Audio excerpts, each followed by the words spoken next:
कैसे खून के रिश्ते हुए पानी पानी। बाप दे रहा है एडीसीपी के बाहर बेटी के खिलाफ धरना।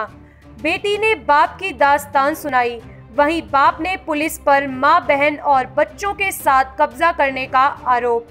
मां बेटे, बेटी बाप और बहन भाई के टूटते रिश्तों की कहानी में पुलिस का आया ट्विस्ट। कोर्ट में चल रहा है दोनों के बीच जायदाद का केस। लाइव भारत का सवाल, बेदखल रिश्तों की कहानी में पुलिस का क्या रोल। जय हिंद जय भारत। दोस्तों आप देख रहे हैं लाइव भारत। मैं हूं आपका दोस्त सफर शुक्ला। ये पुलिस प्रशासन सानू दवे इंसाफ, अगर ना मिले इंसाफ तो परिवार समेत बैठांगे भूख हड़ताल पे। तो ये जो बैनर है ये पहले का होगा, लेकिन अब ये बैठ गए भूख हड़ताल पे। हम आपको बताएं धक्केशाही बंद करो, धक्केशाही बंद करो। तो ये परिवार क्यों आखिर धक्केशाही पे उतारू है और आज यहाँ पे परिवार बैठ गया है इंसाफ के लिए। तो इंसाफ किस लिए मांग रहे हैं ये भी हम बात करेंगे और हम आपको कहानी बताएंगे और बताएंगे आखिर ये परिवार क्यों बैठा आज यहाँ पे धरने में। तो हम सीधी बात करते हैं। क्या नाम है आपका? कुमार ठाकुर।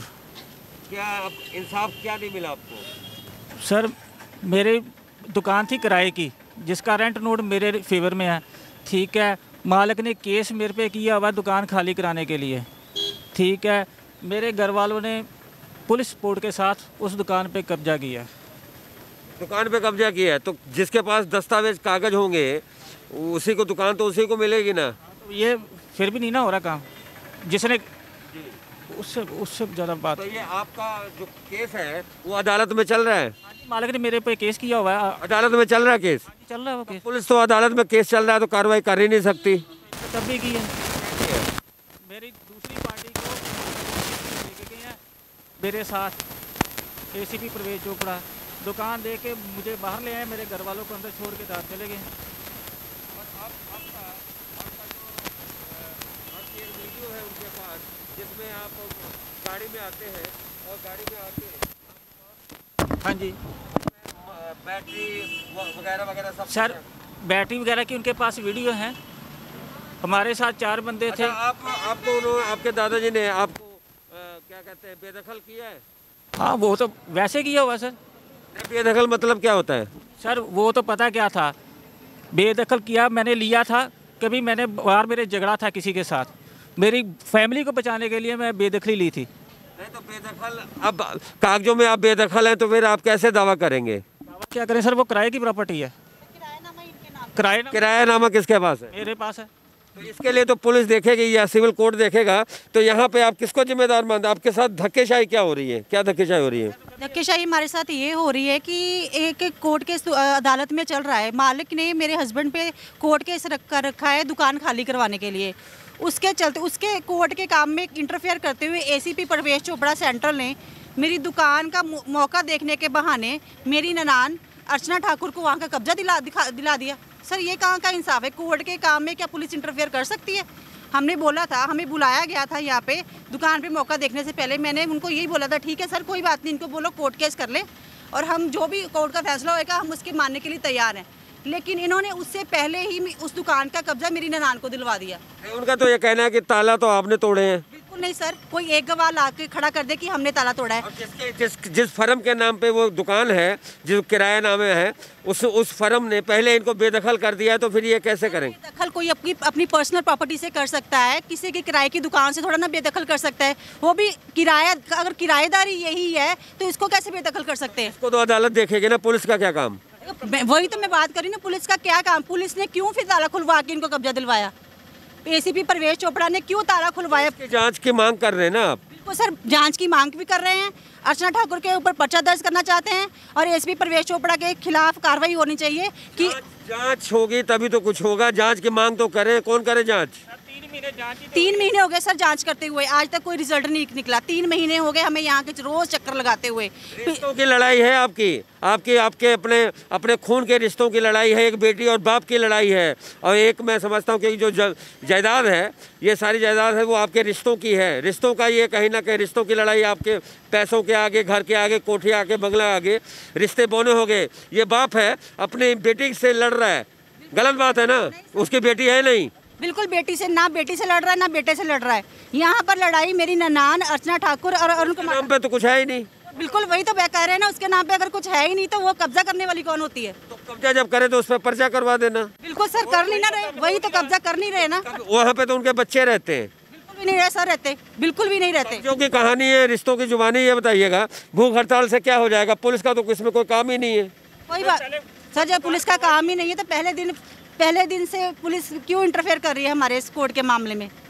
तो सबसे बड़ी बात है कि पुलिस का कोई काम नहीं। जी हाँ, अगर लेन देन का मामला हो, जमीन का प्रॉपर्टी का मामला हो, बात यहाँ पे आ जाती परवेश चोपड़ा पे कि उन्होंने कब्जा दिलवा दिया। फिलहाल सच्चाई क्या है? दूसरा पक्ष कहता है कि इनको, इस शख्स को इनके दादाजी ने वहाँ से बिल्कुल अपने चल अचल संपत्ति से बेदखल कर रखा है, और उसके बाद में इनके 2 बच्चे हैं, और ये अपनी बेटा और बेटी के साथ, क्योंकि उनके नाम से वो ज़मीन जायदाद, उस पर भी लड़ाई चल रही है नहीं चल रही मैं नहीं जानता, लेकिन एक दुकान है और दुकान पे ये फर्म किराए पे है और वहाँ पर लड़ाई चल रही है। घर की लड़ाई, रिश्तों की लड़ाई, बाप बेटी की लड़ाई सड़कों पे है, और आज यहाँ पे भूख हड़ताल पे यहाँ पे बैठ गए हैं। हम जानेंगे इसमें यहाँ के जो जांच कर रहे हैं उन अधिकारी का क्या कहना है। बने रहे लाइव भारत पर। तो ये सड़क है, आवाजाही, फाटक बंद है, और ये धरना हम आपको दिखाते हैं। तो ये जो शख्स बैठा है, ये धरना कहीं ना कहीं अपनी बेटी के खिलाफ भी है। हम उस बेटी की कहानी सुनाएंगे और रिश्तों की बात करेंगे। तो आपको हम दिखाते हैं कि रिश्ते कहाँ बोने हो गए। तो हम एडीसीपी यहाँ पे पहुँचे, हरजीत सिंह धारीवाल के उनके यहाँ कोर्ट में। तो यहाँ पे एक बेटी है, और बेटी का क्या कहना है? उनके रिश्तों में कहीं ना कहीं पिताजी बाहर धरने पे बैठे हैं और वो बेटी बैठी है। कोई भी माँ बाप नहीं चाहता कि उसकी बेटी थाने के चक्कर लगाए, लेकिन ये बेटी है, और ये बेटी की क्या दुविधा है कि बाहर इनके रिश्तों में पिता बैठे हुए हैं धरने पे, और बाहर अंदर बेटी है। तो रिश्ते ख़त्म हो जाएं अलग बात है, पर रिश्ते तो रहते ही हैं। कहीं ना कहीं बाहर जो धरना हो रहा है वो आपके पिता हैं? सर पिता तो है, पर पिता की जिम्मेदारी उन्होंने कभी निभाई नहीं है। मुझे और मेरे भाई, मेरा एक भाई भी है, मुझसे 1 साल छोटा है। हम बहुत छोटे होते थे जब हमारी माँ हमें छोड़ के चली गई थी। उसके बाद से मेरी दादी ने और मेरी बुआ जी ने ही हमें पाला पोसा है। इनके पास तो वैसे भी कभी टाइम नहीं था। शराब पी के तोड़फोड़ करना, झगड़ा करना, मारपीट करना इनका पहले से ही काम रहा है। पर 2012 में जब ये इनकी हरकतें नहीं देखने लायक थी, तो मेरी घर वालों ने, मतलब बुआ जी ने सोचा था कि बच्चे बड़े हो रहे हैं, क्या असर पड़ेगा। उन्होंने न्यूज़पेपर में इनका दिया था। उसके बाद लड़की पसंद की ये लेके आए हैं। 2012 में आए थे। उसके बाद ही कुछ महीने में ही इन्होंने हमारा जीना इतना मुश्किल कर दिया था। मारपीट करना, खाना ना देना, तंग कर देना, बहुत हरास किया, बहुत मार खाई है हमने। कभी सिलेंडर लेके आ जाना, कभी पेट्रोल की बोतलें लेके आ जाना, जलाने की धमकियाँ देनी। उसके बाद हमने काफ़ी कंप्लेंट्स भी की हैं। उस अगस्त में निकाल दिया गया था इनको, घर से अलग कर दिया था। सब कुछ देके अलग किया मेरी दादी ने, मेरे परदादाजी ने। उसके बावजूद भी बहुत तंग करते रहे हैं। उसके बाद 2015 में मेरे परदादा जी भोलाराम जी और मेरी दादी कमला ठाकुर ने इन दोनों को बेदखल कर दिया था। उसके बावजूद भी इन लोगों ने बहुत तंग किया। जो विल थी मेरे परदादा जी, सारा कुछ मेरी दादी के नाम करके गए थे। उसके बावजूद भी ये घर के बाहर आके धमकियाँ लगाते थे कि मुझे इस घर में आने दो, नहीं तो मैं तुम लोगों को जान से मार दूंगा। बहुत धमकियाँ दिया। हमने काफ़ी कंप्लेंट भी किया है काफ़ी बार। उसके बावजूद भी ये घर गेट टप टप के अंदर आते थे, हम पे हाथ उठाते थे, तब भी हमारी कोई सुनवाई नहीं हुई। आज 2021 है, इनका ये सिलसिला यहाँ ख़त्म नहीं हुआ। हमारे घर के अंदर मेरे दादाजी की दुकान है बहुत पुरानी, वहाँ पे भी कब्ज़ा करने की कोशिश की, तब भी हमने कंप्लेन की थी। उसका केस अभी चल रहा है हम कोर्ट में। उससे पहले भी इन्होंने अगर कोई केस किया हुआ प्रॉपर्टी को लेके, वो भी बाबा जी के मरने के बाद, पिछले साल ही मरे हैं वो, 3 जनवरी 2020 में वो पूरे हो गए। उसके बाद इन्होंने केस किया हुआ है, वो केस चल रहा है कचहरी में। उसके बावजूद भी घर आते हैं, मारपीट करते रहते हैं, तंग करना इनका पेशा ही रहा है शुरुआत से। अब हमारी परदादा जी की दुकान है 80 साल पुरानी, लाला वाली गली में, उधर भी इन्होंने दोबारा वहाँ पे भी कब्ज़ा करने की कोशिश की है। बात बस इतनी है, इन लोगों को आदत पड़ गई है मारपीट करने की, कब्ज़ा करने की। अब हमारी ज़िंदगी तो उन्होंने ख़राब कर ही दी है, पर ऐसे नाम ख़राब करने के लिए भी अब ये शुरू हो गए हैं। अच्छा ये बताइएगा, वो तो ये कहते हैं कि कब्जा आपने यहाँ के जो पुलिस अधिकारी है परवेश चोपड़ा, उन्होंने ताला खुलवा के धोखे से कब्जा आपको दिलवाया। वो तो ये कहते हैं कि हमारा तो कब्जा था, कब्जा इन्होंने किया है। नहीं, चाबी हमारे पास थी, ताला भी बाबा जी का ही लगा हुआ था। इन्होंने ताला तोड़ने की कोशिश बहुत की है, पर फिर भी हमारा कब्जा अभी भी वहीं पे बरकरार है। किरायानामा तो उनके नाम है। किराएनामा आप देख सकते हो, बहुत पुरानी है, 93 की डीड है वो, ठीक है। और उसके अंदर वो सेकंड एप्लीकेंट है, और वो जो डीड थी वो भी 11 महीने के लिए वैलिड थी। उसके बाद जो भी कब्जा रहा है मेरे परदादा जी भोलाराम जी का रहा है। अब गली में वहाँ 7 बारी गवाही भी हो चुकी है, पुलिस वालों ने भी जाके पूछा है, सभी ने यही कहा है कि परदादा जी भोलाराम जी वहाँ आते थे, इन दोनों को वहाँ किसी ने नहीं देखा। अच्छा, कहाँ कहाँ आपने अभी तक कंप्लेन की है? कहाँ 181 पे की, डीजीपी को की, पुलिस कमिश्नर को, किनको कंप्लेन कर चुकी है? कमिश्नर सर को भी 4 कंप्लेंट्स कर चुके हैं हम। डीजीपी सर को भी अभी डाली थी, उन्होंने कमिश्नर सर को ट्रांसफ़र की है कंप्लेन, पर अभी तक हमें वहाँ से कोई कॉल नहीं आया है। उसके अलावा हमने जो होता है ना डीसीपी सर को, जो होते हैं डिप्टी कमिश्नर सर, उधर भी डाली है। एसडीएम को ट्रांसफ़र होती थी कंप्लेंट्स, पर कोई सुनवाई नहीं होती थी। अच्छा बेटा, रिश्ते पानी उपानी हो गए? हाँ जी सर, क्योंकि बाप रहा ही नहीं। जो प्रॉपर्टी थी मेरे परदादा जी और मेरे दादाजी की थी, इन्होंने कुछ नहीं बनाया, ठीक है। अब जो भी था मेरी दादी जी का था, उन्होंने हमारे नाम कर दिया। जो भी था, हम थे तो उनके बच्चे ना, इतना तो उसको अकल होनी चाहिए थी कि जो भी था कि उसके बच्चों के नाम ही किया था ना उसकी माँ ने, कुछ अपना या कुछ लेके तो नहीं चले गए थे। अच्छा, वो आपकी बुआ यानी अर्चना ठाकुर पे आरोप लगा रहे हैं कि उनकी सारी साजिश है, पर उनका नाम तो कुछ है ही नहीं। हाँ जी, उनका नाम कुछ नहीं है, बस ये है कि उन्होंने हमें पाला है माँ बन के, ठीक है। वो बस हमें थोड़ा ध्यान रखते हैं, जैसे कि जितना भी हमारी देखभाल थी, हमें बड़ा करना, संस्कार देना, जो एक माँ का फ़र्ज़ होता है, जो मेरी माँ ने नहीं निभाया, वो सारा फ़र्ज़ मेरी बुआ ने निभाए। उनके नाम कुछ भी नहीं। बेटा, कलयुगी बाप किसे कहते हैं?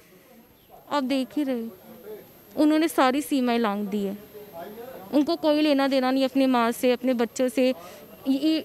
इन्होंने तो अपनी माँ के ऊपर हाथ उठाते हुए इनके हाथ नहीं कांपे, ना अपने बच्चों की ज़िंदगी देखी, इन्होंने सिर्फ अपना देखा। अच्छा, जो उनके जो तीसरी शादी हुई है, वो आपको बच्चों की तरह मानते हैं? कुछ कभी बात नहीं, वो तो हमें जेल पहुंचाने की धमकियाँ देते हैं, हमें बार बार धमकी देती है कि तुम लोग पीछे हट जाओ, नहीं तो मैं तुम्हारे खिलाफ झूठे केसेस बनाकर तुम लोगों को फंसा देंगे। कर रखी है अब। सर, भूख हड़ताल क्या होती है आप मुझे बताइए। 2 जीने बैठे हुए हैं, ठीक है, उनके पास ना कोई प्रॉपर डॉक्यूमेंट्स है, वो बेदखल है, वो किस चीज़ का हिस्सा मांग रहे हैं। और जो 3rd वाइफ होती है, आपको भी पता है, उसका कोई लीगल राइट नहीं होता। जो भी लीगल हेयर थे, पापा थे, उनको हम वैसे ही बेदखल कर चुके हैं। चलिए, प्रॉपर्टी की बात तो बाद में करें, लेकिन रिश्ते कहीं ना कहीं मैं समझता हूँ पानी हो गए सर। आप देख ही रहे हो, इतनी मार खाई है, इतना टॉर्चर सहा है मैंने, और मेरी दादी ने, मेरे भाई ने, हमें जान से मारने तक की कोशिश की गई है।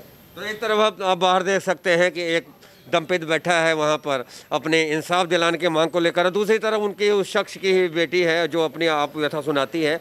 तो रिश्ते कहीं ना कहीं बोने हो गए हैं और रिश्ते कहीं ना कहीं पानी पानी हो गए हैं। फिलहाल इसमें हम जानेंगे पुलिस अधिकारी की क्या रिपोर्ट है। अब बने रहे लाइव भारत पर।